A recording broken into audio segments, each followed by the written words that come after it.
By dividing the power of the eyes of Aesir, humans gained free will. They could now choose. With control of the eyes of the world, the eyes that determine destiny, humans could choose their own paths. They awoke to their own identities. Capoeira, as mentioned in an episode of Bob's Burgers as sexy dance fighting, is a perfect description of the new released game developed by Platinum Games and published by Nintendo, Bayonetta 2. It is an immediate sequel to Bayonetta, the 2009 action hack-and-slash game that hit Xbox 360 and PS3. But now, it's Nintendo's turn to show just what's in store for Cereza as she continues her battle in Chaos. Some witch with amnesia goes around calling herself a weapon, and it turns out she really got stuck with a kid's nickname. That shit's rich, I tell you what. This Wii U exclusive hits stores October 24th, and thanks to the game's superb fighting style and numerous other achievements, this will be a dance that you will never want to end.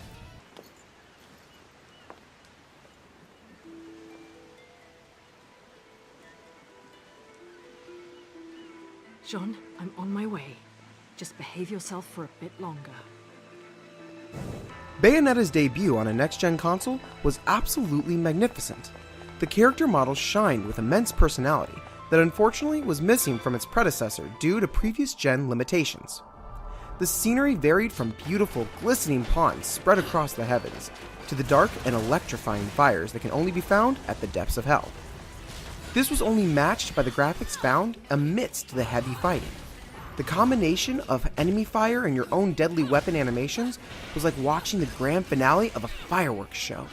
Everything worked so well together visually that you would have thought you were an artist in battle painting a picture of victory and death. The cutscenes were exciting, fast-paced, and went right to the point, a rarity in the action fighting genre.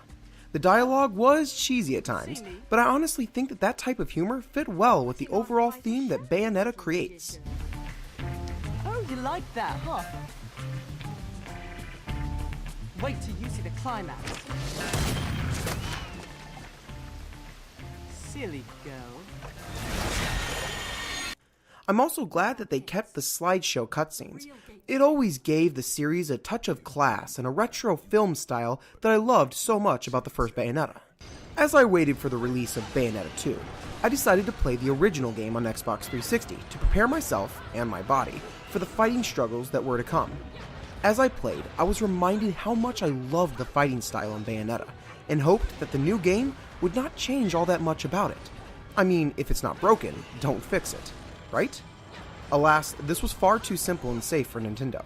They instead wanted to create an even more immersive and exciting fighting experience for the player, and to my surprise, they did this with flying colors. The core principles and controls still existed in the new game, but what they added and what they changed made the fighting in Bayonetta 2 purely addictive. Dodging enemies in the game is a smooth experience. The enemies, sometimes strong, give off visible attack cues, so planning your counterattack is fun and exciting. Later down the road, these fighting mechanics are so damn thought out and perfectly executed that you would find yourself using these mechanics instinctually. This is a mark of a great action fighting game. It's what the genre strives and hopes to accomplish, and few actually do. Bayonetta 2's fighting style and action sequences is like a delicious ice cream sundae that I just couldn't stop eating, and the cherry on top is the new addition of the Umbren Climax. When filling your magic gauge up in the first Bayonetta, you look forward to smashing your enemies with an exciting-to-watch torture attack.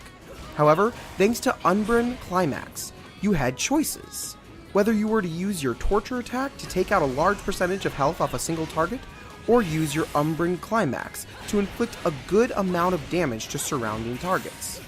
The choice was yours to make, and sometimes you made the wrong decision and died because of that. This created a sense of free will and countless different ways to defeat your foes. Bayonetta 2 has some of the most uniquely modeled enemies I have ever had the pleasure of fighting against. Each enemy made you think differently about how you were currently fighting, and made you evolve your fighting style to defeat what was in front of you. Even more, the game itself gives you many different tools to successfully evolve and switch your gameplay. Each weapon you receive in the game has its own unique style of fighting advantage, and I found myself switching back and forth between these weapon sets, finding the perfect combination to vanquish the obstacles that lay in front of me. All these things worked and meshed so well in Bayonetta 2, which is a tremendous achievement. When you combine so many different fighting elements together, it's so easy to create a product that is confusing and far too busy. However, the ambitious team that worked on this game's combat theories took risks, and those risks paid off in full. The combat style and experience alone should be the reason you run out and buy a copy for yourself as soon as humanly possible.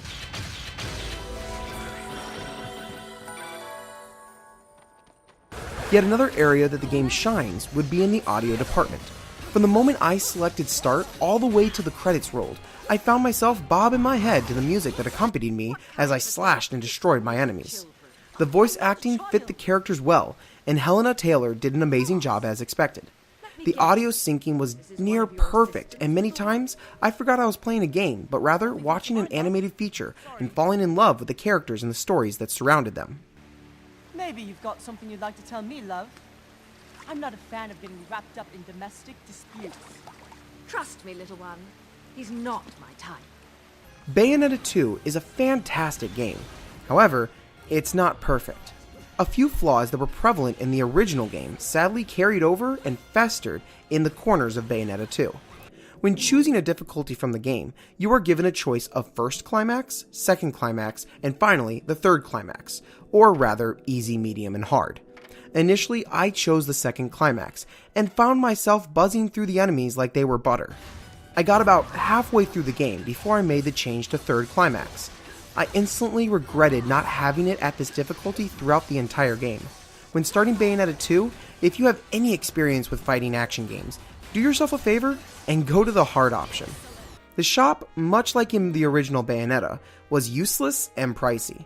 I found myself going there for the purchase of weapons and leaving. Rarely did I ever find myself buying items, because the crafting system was much more accessible and relevant to what I was doing in the game at the time.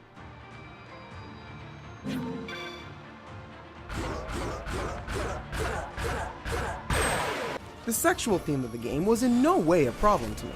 I feel like some people have a difficult time differentiating between video games sexually exploiting a female character and a female character being sexually empowered. Bayonetta is a strong female protagonist. She's funny and she's witty, and she uses her sexuality to express herself, whether that be to dominate a man or to defeat a villain in the most embarrassing of ways. I found myself adopting this theme fast, and took pleasure in spanking an enemy to death. And is this not how we all want to spend our last few moments? Being that Bayonetta 2's story picks up exactly where its predecessor left off, if you have never had the pleasure of playing the original Bayonetta, well, you're in luck, my friend. Nintendo decided to include the original Bayonetta, for free I might add, grouped along in the Bayonetta 2 case.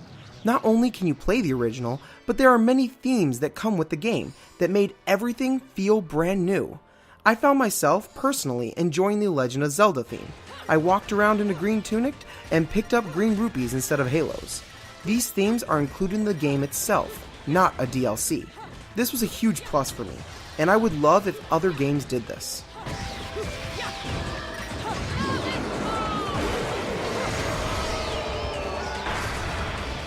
Bayonetta 2 is a game that will give you a feeling of accomplishment at every turn, and a thrilling sense of free will. I would not be the person that would miss out on this title and cheat yourself from the addictive fighting style and immersive storyline and characters. Bayonetta 2 is everything that we could ever ask for in an action fighting game. It graces us with the creative gameplay that will make you want to repeat a level 100 times to grasp that perfect score and gold medal. My problems with Bayonetta 2, the shop's invisibility, and the flawed difficulty ranking system, almost seemed like nitpicking compared to what the game did right. I would have to give Bayonetta 2 a 9.5 out of 10, and the game only left me with one question, and that is, when will the Hollywood adaptation starring Angelina Jolie be coming out? So, our fates and our paths cross once again.